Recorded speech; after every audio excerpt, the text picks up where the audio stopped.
10 ნოემბერს მეცნიერების მსოფლიო დღე აღინიშნება. Ამ თარიღთან დაკავშირებით საქართველოს მეცნიერებათა ეროვნულ აკადემიაში ღონისძიება გაიმართა.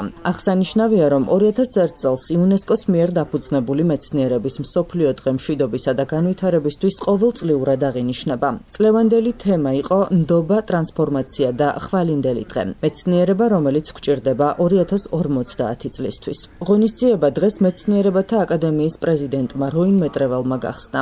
შეხვედრის მონაწილეები დალოცა და მეცნიერებს დღევანდელი დღე მიულოცა საქართველოს მართლმადიდებელი ეკლესიის პროტოპრესვიტერმა გიორგი ზვიადაძემ. ღონისძიებაზე ასევე სიტყვით გამოვიდნენ განათლების, მეცნიერებისა და ახალგაზრდობის მინისტრი გივი მიქანაძე და პარლამენტის წევრები.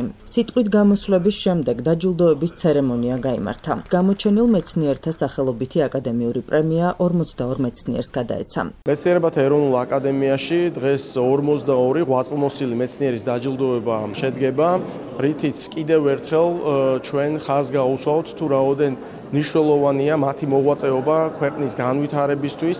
თითოეული მათგანის წვლილი არის მართლაც ფასდაუდებელი და მით უმეტეს, როდესაც ქვეყანა ეკონომიკურ წინსვლას განიცდის, როდესაც ქვეყანაში ხორციელდება არაერთი მნიშვნელოვანი პროექტი ქვეყნის შემდგომი განვითარებისთვის, მეცნიერების კვალი და მეცნიერების წვლილი არის უდიდესი და მით უმეტეს 21 საუკუნე მეცნიერების განვითარების გარეშე შეუძლებელია, ამიტომ ჩვენი გამოხატულება არის კიდევ ერთხელ დღევანდელ დღეს იმ ღვაწლმოსილების დაფასება, იმ ამაგის დაფასება, იმ შრომის დაფასება, რომელიც თითოეულ მეცნიერს მიუძღვის და შესაბამისად მათ შორის გამორჩეულ 42 მეცნიერს დღეს მეცნიერებათა ეროვნულ აკადემიის პრეზიდენტთან ერთად დავაჯილდოვებთ. იუნესკოს მიერ 2001 წლიდან აღინიშნება მსოფლიო მეცნიერების დღე და ეს აღინიშნება საქართველოში ტრადიციულად ტარდება ამ დღისთვის კონკურსები, სახელობით პრემიებზე და მეცნიერების სხვადასხვა დარგის წარმომადგენლები მონაწილეობენ მასში, მათ შორის ახალგაზრდა მეცნიერებიც.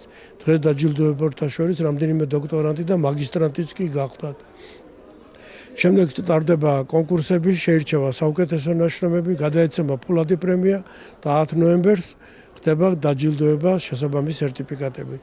პრაქტიკულად ცხადდება კონკურსებით მეცნიერების თითქმის ყველა დარგის მიხედვით და მასში მონაწილეობენ როგორც საკმაოდ გამოცდილი, აღიარებული, საკმაოდ სახელის მქონე მეცნიერები, ისევე დამწყები მეცნიერებიც. წელსაც ჩატარდა მორიგი ასეთი შეხვედრა და ჩვენ გვიხარია, რომ დაინტერესება ქართული სამეცნიერო საზოგადოების იმაში, რომ მიიღოს მონაწილეობა ასეთ კონკურსებში დიდია.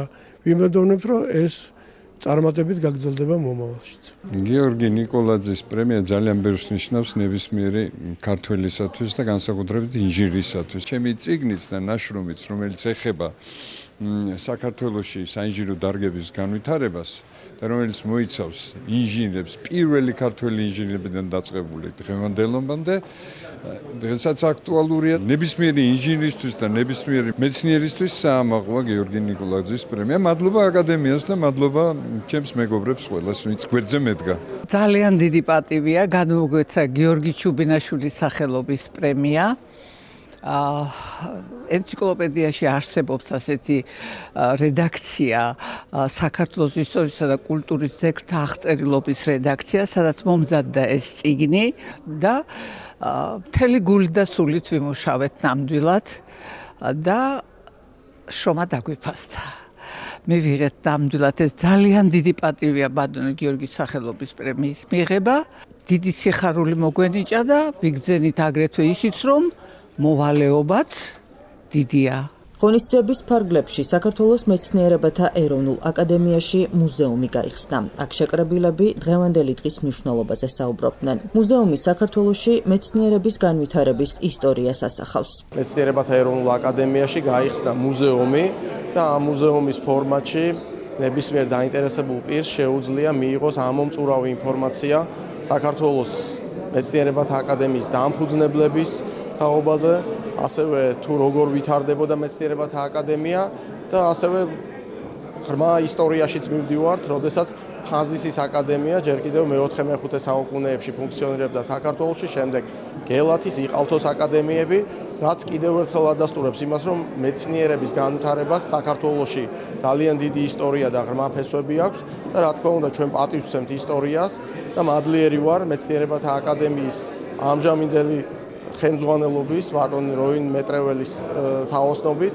რომ ამ ფორმატში მათ ასეთი მნიშვნელოვანი სტრუქტურული ერთეული გააჩინეს, რომელიც მომავალი თაობის მეცნიერებისთვის საინტერესო იქნება, რამე თუ მათ უნდა იცოდნენ საქართველოში თუ საიდან და როგორ ვითარდებოდა მეცნიერება და ვინ არიან გამორჩეული ადამიანები. ასევე ჩვენ ვემზადებით მეცნიერებათა ეროვნული აკადემიის 85 წლის იუბილეს აღსანიშნავად, რომლისთვისაც სამთავრობო დონეზე შექმნილი არის სპეციალური კომისია, რომელსაც მე როგორც მინისტრი და ბატონი როინი თანათავმჯდომარეობით ხელმძღვანელობთ და მთელი წლის განმავლობაში გვაქვს დაგეგმილი 2025 წლის ბოლოდან გაგრძელებული 2026 წლის განმავლობაში სხვადასხვა უნივერსიტეტებში სამეცნიერო წრეებში არაერთი ღონისძიების ჩატარება აღნიშნა, რაც კიდევ ერთხელ იქნება ჩვენი მხრიდან გამოხატულება ჩვენი პატივისცემისა თითოეული მეცნიერის მიმართ და იმ ღვაწლის დაფასება და ამაგის დაფასება, რომელიც მათ თავის მეცნიერული საქმიანობით მიუძღვით ჩვენი ქვეყნის და ხალხის წინაშე. წარმოდგენილია ესე იგი ფაზისის, იყალთოს და გელათის აკადემიაზე დაფუძნებული ჩვენი მეცნიერებათა აკადემია და მოვიპოვეთ შემდეგ მასალები, რაც კი შეიძლებოდა წელიწად ნახევარი მოვანდომეთ ამ ამბავს. გავაკეთეთ ეს ყველაფერი და გარდა ამისა გავაკეთეთ ესე იგი აკადემიკოსის სტენდები, განყოფილებების სტენდები, ასევე გვაქვს ეთნოგრაფიული გამოფენა, ასევე გვაქვს არქეოლოგიური გამოფენა, გეოლოგიური გამოფენა, რამე თუ ეს ინსტიტუტები, მეცნიერებათა აკადემიის ინსტიტუტები 2006 წლამდე 66 ინსტიტუტი შედიოდა მეცნიერებათა აკადემიაში და ასე რომ ჩვენ გვქონდა უფლება რომ ეს გამოფენა წარმოგვედგინა.